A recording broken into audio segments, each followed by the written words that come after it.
ఈరోజు మనం రీసెంట్గా మలయాళంలో విడుదలై నెట్ఫ్లిక్స్లో స్ట్రీమింగ్ అవుతున్న ఒక మంచి mystery and suspense thriller movie స్టోరీని తెలుసుకుందాం. సినిమా స్టార్ట్ అవగానే కేరళ, కర్ణాటక బోర్డర్ దగ్గర ఉన్న ఒక లాడ్జ్ వద్దకు అపుట్టి అనే జీప్ డ్రైవర్ మరో వ్యక్తిని జీప్లో తీసుకుని మోహన్ను వెతుక్కుంటూ వస్తాడు. రిసెప్షన్లో అడిగితే మోహన్ 2 లేదా 3 రూమ్స్లో ఉన్నాడని తెలుస్తుంది. అదే లాడ్జ్లో ఉన్న మోహన్ తనతో "నువ్వేమీ భయపడకు, అది కుక్క మాత్రమే" అని చెబుతాడు. అక్కడినుంచి వాళ్ళిద్దరూ కారులో బయలుదేరి బ్రహ్మగిరి అనే అడవికి వెళ్తారు. ఈ అడవి కర్ణాటక, కేరళ బోర్డర్లో ఉంటుంది. కురిచియన్ మోహన్కు ఒక పాత స్నేహితుడు. మోహన్, అపుట్టి ఇద్దరూ అడవిలోకి వెళ్లి ఒక చోట కారును ఆపుతారు. అక్కడే మన కళ్లముందే కురిచియన్ ఇంకొక మహిళను పెళ్లి చేసుకున్నట్టు తెలుస్తుంది. పెళ్లి అయిన తర్వాత కూడా కురిచియన్ ఇంకెక్కడైనా పెళ్లి చేసుకున్నాడా? లేదా ఇప్పుడు కుక్కల బ్రీడింగ్ కోసం మాత్రమే ఈ పనులన్నీ చేస్తున్నాడా అనే అనుమానం మొదలవుతుంది. ఇక్కడే అపుట్టి పీయూష్ అనే వ్యక్తిని మరియు ఒక డాక్టర్ను తీసుకుని మలాతి ఇంటికి వస్తాడు. కారును కొంచెం దూరంలో నిలిపి డాక్టర్ను లోపలికి తీసుకెళ్తారు. డాక్టర్ మలాతికి కొన్ని టాబ్లెట్లు, టానిక్స్ ఇచ్చి వెళ్లిపోతాడు. పీయూష్ డాక్టర్కు డబ్బులు చెల్లిస్తాడు. డాక్టర్ హెచ్చరిస్తూ 40 నిమిషాల్లో కొండ దిగకపోతే పోలీసులకు ఇన్ఫర్మేషన్ వెళ్తుందని చెబుతాడు. మరుసటి రోజు ఉదయం పీయూష్ నిద్రలేచి ఇల్లు శుభ్రం చేసి స్నానం చేసి కొండ కింద ఉన్న ఊరికి వెళ్తాడు. అక్కడ ఒక వ్యక్తి తనకు మనీ ఆర్డర్ ద్వారా వచ్చిన డబ్బులను 2 వేర్వేరు అకౌంట్లలో వేయమని పోస్టాఫీస్ అమ్మాయికి చెబుతాడు. అదే సమయంలో కరెంట్ పోల్ మీద ఉన్న బల్బును ఒక వ్యక్తి తీసి పక్కన రాయిపై వేస్తాడు. ఇక్కడ ఫ్లాష్ బ్యాక్లో తెలుస్తుంది, కురిచియన్ ఒకసారి మలేషియాకు వెళ్లి మలాతిని పెళ్లి చేసుకుని ఇక్కడికి తీసుకువచ్చాడు. మలాతి ఇక్కడికి వచ్చి చాలా సంవత్సరాలు అవుతుంది. కురిచియన్ను వెతుక్కుంటూ పోలీసులు, మిలిటరీ, నక్సలైట్లు చాలామంది వచ్చి వెళ్లారు. కురిచియన్ నేవీ, పోలీస్, మిలిటరీ వాళ్లకు కుక్కలను సప్లై చేస్తూ ఉండేవాడు. అలాంటి వాళ్ల జీవితం ఎంత ప్రమాదకరమో మనకు తెలుసు కదా అని ఊర్లో వాళ్లు మాట్లాడుకుంటారు. ఆ తర్వాత పీయూష్ పోస్టాఫీస్ నుంచి వెళ్లి కావాల్సిన సరుకులు తీసుకుని కొంత అక్కడే వదిలేసి పరిగెత్తుకుంటూ మలాతి దగ్గరకు వస్తాడు. అప్పటికి ఆమె ఆరోగ్యం బాగానే ఉంటుంది. ఇక్కడ మరో షాకింగ్ విషయం బయటపడుతుంది. జియోష్ అనే వ్యక్తి ఒకరోజు కొంతమంది నక్సలైట్లను ఒక గదిలో బంధించి కురిచియన్ తన కుక్కలతో 2 చంపేశాడని చెబుతాడు. అప్పుడే మలాతి తన అసలు పేరు మలాతి కాదు అని, తాను మలేషియా నుంచి వచ్చినందువల్ల మొదట మలాయా అని పిలిచారని, తర్వాత అది మలాతిగా మారిందని చెబుతుంది. మలాతి తండ్రి ఆస్తిని డెత్ సర్టిఫికేట్ ద్వారా తన పేరుపై మార్చాలంటే ఆమె ఒప్పుకోదు. ఊర్లో ఉండమన్నా ఒప్పుకోదు.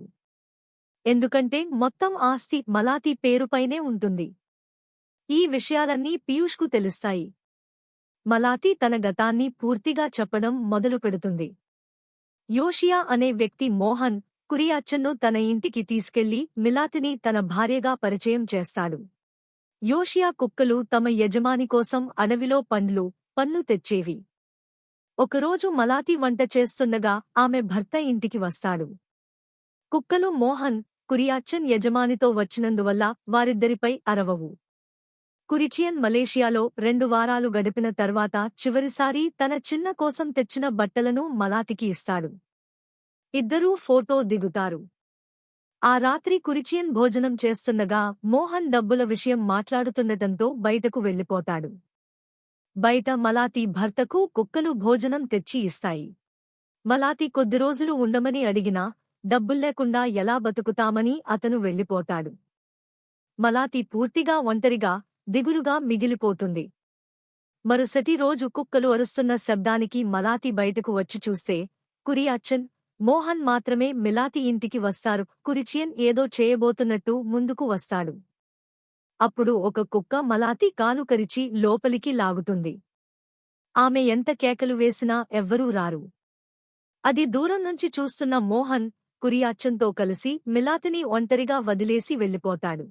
కురియాచన్ అక్కడే కొన్ని రోజులు ఉండి మిలాతి కుక్కల వల్ల ఎలా బాధపడిందో వింటాడు. ఈ విషయాలన్నీ పీయూఎస్ పోలీస్ ఆఫీసర్ నారాయణకి చెబుతాడు. కుక్కలకు ఆహారం పెట్టకపోవడంతో అవి చనిపోయాయని కూడా తెలుస్తుంది. ఇవన్నీ విన్న నారాయణకు మోహన్, కురియాచ్చన్ మధ్య ఏదో లోతైన సమస్య ఉందని అనిపిస్తుంది. ఆ తర్వాత పీయూష్ రక్షణ కోసం కుక్క పిల్లలను తీసుకుని తిరుగుతాడు. ఇదే సమయంలో మోహన్ కొండపై నుంచి పడిపోయి చనిపోయి 3 వారాలు అవుతాయి. కుక్కలు చనిపోయి 1 వారం మాత్రమే అవుతుంది. ఎవరు ఎవరిని చంపారో ఎవరికీ స్పష్టంగా తెలియదు. పీయూష్ పని కోసం ఊరికి రాకముందే ఇవన్నీ జరిగిపోయాయి. మలాతి ఇంటికి వెళ్లాలంటే చాలా కష్టం, అడుగడుగునా ప్రమాదమే. ఈ విషయాలన్నీ మాట్లాడుకున్న తర్వాత పీయూష్ సరుకులు తీసుకుని కొండపైకి వెళ్తుండగా 2 లారీ డ్రైవర్లు అతన్ని ఆపి, "నువ్వు కురిచియన్ కోసం వచ్చావు కదా, మమ్మల్ని కూడా టీంలో చేర్చు" అంటారు. ఇక్కడ నుంచి వాళ్లకు పీయూష్ మీద అనుమానం పెరుగుతుంది. పీయూష్ మోహన్ను చంపడానికి లాడ్జ్లో ఒక రూమ్ కూడా తీసుకున్నాడని తెలుస్తుంది. మోహన్ ఇచ్చిన డ్రింక్ను పీయూష్ తాగకుండా పక్కకు పోసేస్తాడు. అదే సమయంలో కుక్కల అరుపులు వినిపిస్తాయి. చివరికి మోహన్ లోయలో పడిపోయి చనిపోతాడు. ఇది చూసిన పీయూష్ షాక్లోకి వెళ్తాడు. ఇవన్నీ గుర్తొచ్చిన పీయూష్ మలాతికి పాలు మరిగించి ఇస్తాడు. మరోవైపు నారాయణ మలాతి పాలలో కొన్ని చుక్కలు కింద పడేసి వాటిని చీమలు తాగి బతికాయా లేదా చూస్తాడు. విషం ఉందేమోనని అనుమానం వస్తుంది. నారాయణ లాడ్జ్లో వెతికితే మోహన్, పీయూష్ ఇద్దరూ ఒకే లాడ్జ్లో ఉన్నట్టు తెలుస్తుంది. తిరిగి వస్తుండగా అప్పుట్టి కొన్ని లెటర్లు పోస్ట్ బాక్స్లో వేయడం వాళ్లు గమనిస్తారు. నారాయణ కురిచియన్ ఎక్కడున్నాడని అడిగితే అప్పుట్టి తనకు తెలియదని అంటాడు. కోపంతో నారాయణ కత్తి తీసుకుంటాడు. కాని అప్పుట్టి అతన్ని ఆపేస్తాడు. ఈ సమాధానం నారాయణ పోలీసులకు, మిలిటరీకి, నక్సలైట్లకు, నేవీ అధికారులకు కూడా చెబుతాడు. మరోవైపు లారీ డ్రైవర్లు పీయూష్ నిజంగానే కురిచియన్ బాడీగార్డ్ అని అనుమానిస్తారు. నారాయణ మలాతితో, "పీయూష్ వస్తే నార్మల్గా ఉండండి, మిగతాదంతా మేము చూసుకుంటాం" అని చెబుతాడు. కాని పీయూష్ తన గతాన్ని చెప్పడం మొదలుపెడతాడు. చిన్నప్పుడు ఒకనాటు బాంబ్ పేలుడులో అతని తల్లిదండ్రులు చనిపోయారని, అప్పటినుంచి అతని హృదయం రాయిలా మారిపోయిందని చెబుతాడు. నిజానికి ఇప్పటివరకు మనం చూసిన పీయూఎస్ అసలు పీయూఎస్ కాదు. అతను నిజంగానే కురిచియన్ బాడీగార్డ్కు. మోహన్ 5 సంవత్సరాల ముందు అక్కడికి వస్తాడు. మోహన్ కూడా కురిచియన్ కోసమే వచ్చి ఉంటాడు. కాని అతను ఎక్కడికి వెళ్లాడు అనేది మలాతికి తెలియదంటుంది. అప్పుడు మోహన్ అందరికంటే నీ మీద అతనికి కొద్దిగా ప్రేమ ఎక్కువ ఉంది కాబట్టి ఎవరు చెప్పినా నువ్వు చెప్పవని అతనికి బాగా తెలుసు అంటాడు.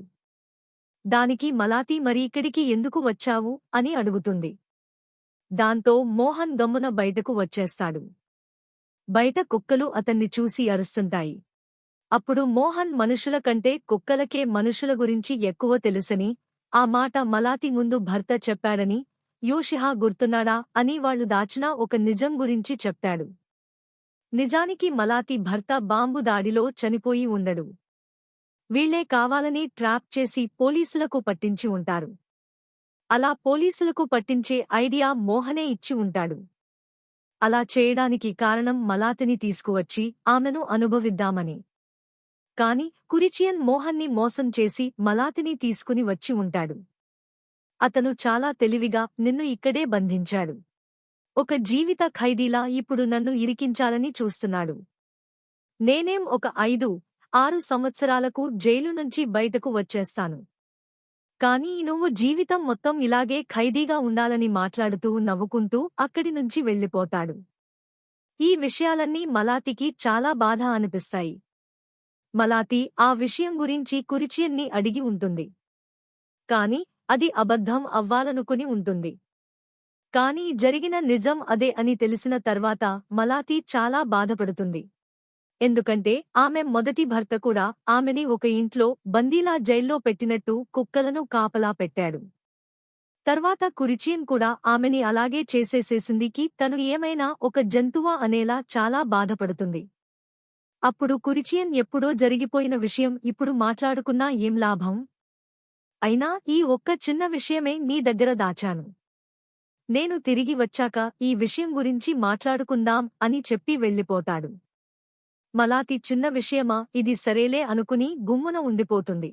మరోవైపు నారాయణ్కి ఆ కుక్కలకి కురుచాన్ కంటే మలాతి పైన ఎక్కువ ప్రేమ అనిపిస్తుందని, దానికి కారణం ఒకటి పీయూష్ని వాళ్ల ఇంటిలోకి రానివ్వలేదు.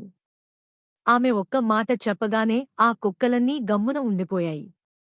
ఒకవేళ కురుచాన్ దాక్కుని ఉంటే ఇన్ని రోజులు ఎందుకు దాక్కుని ఉంటాడు? అది కూడా ఇన్ని కుక్కల్ని ఎందుకు కాపలా పెట్టుకుంటాడని. మరోవైపు పీయూష్ మలాతిని చంపేయడానికి కత్తి తీస్తుంటాడు. కాని అతని వెనకాల కుక్కలన్నీ ఒక సైన్యంలా నిలబడుకుని ఉంటాయి. మలాతి కొండల్ని బైనాక్యులర్తో చూస్తూ ముఖంపై చిరునవ్వుతో ఉండిపోతుంది. కొన్నిసార్లు ప్రొటెక్షన్, రెస్ట్రిక్షన్ చూడ్డానికి ఒకేలా ఉంటాయి అనేలా సినిమా అయిపోతుంది. సో దీంట్లో చాలామందికి ఉన్న మెయిన్ డౌట్ కురుచాన్ ఏమయ్యాడని. సింపుల్గా చెప్పాలంటే మలాతిని మోసం చేసి బంధించినందుకుగాను ఆమె అతన్ని ఒక గుహలో తన మొదటి భర్త ఎలా ఆమెను బంధించాడో అలాగే కురుచాన్ ఆమెను ఎలా బంధించాడో ఇప్పుడు ఆమె అలా బంధించింది. ఇక గుహలోనే ఎందుకంటే వాళ్లు ఫస్ట్ నుంచి డౌట్ పడుతున్నది ఎవరూ వెళ్లలేని ఒక గుహ ఉందని. అదీ కాకుండా అక్కడున్న కుక్కలకు ఫుడ్ తీసుకుని వెళ్లడం రావడం వాటికి అలవాటు. ఇది మనము మలాతి గతంలో చూశాము. ఇప్పుడు అక్కడ వెదురు బొంగులో రైస్ ఉంది కాబట్టి ఆ కుక్కలు డైలీ మలాతి భర్త కురుచాన్కి ఫుడ్ తీసుకుని వెళ్తూ ఉన్నాయి. కాబట్టి మలాతినే కురుచాన్ని గుహలో బంధించింది. తను అనుభవించిన ఆ బాధని తన భర్త కూడా అనుభవించాలని. ఇక మోహన్ని కూడా మలాతినే చంపింది.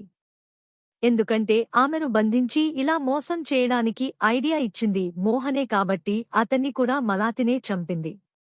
దానికి కారణం కుక్కలు అతన్ని లోయలో తోయడం. ఇంకో విషయం అతని దగ్గర ఉన్న బైనాక్యులర్ ఇప్పుడు మలాతి దగ్గర ఉండడం. హీరోని కురుచాన్ నే ట్రైన్ చేసి తన బాడీగార్డ్గా పెట్టుకున్నట్టు అర్థమవుతుంది. దానికి కారణం మలాతి చెప్పిన మాటల ప్రకారం కురుచాన్ కుక్కల్ని కాకుండా మనుషులను కూడా తన కంట్రోల్లో పెట్టుకుందాం అనుకుంటాడు. ఆ విషయం జరగదని మలాతి అనుకుంటూ ఉండేది. కాని పీయూష్ని చూశాక అది జరిగిందని తనకు అర్థమవుతుంది. ఇక ఫైనల్గా పీయూష్ మలాతిని చంపితే కుక్కలు అతనిని చంపేస్తాయి. కాబట్టి పీయూష్ కూడా మలాతి దగ్గర బందీగా మారిపోయాడని అర్థం. If you enjoyed this video, hit the like button, subscribe to the channel, and don't forget to turn on the bell for more amazing content.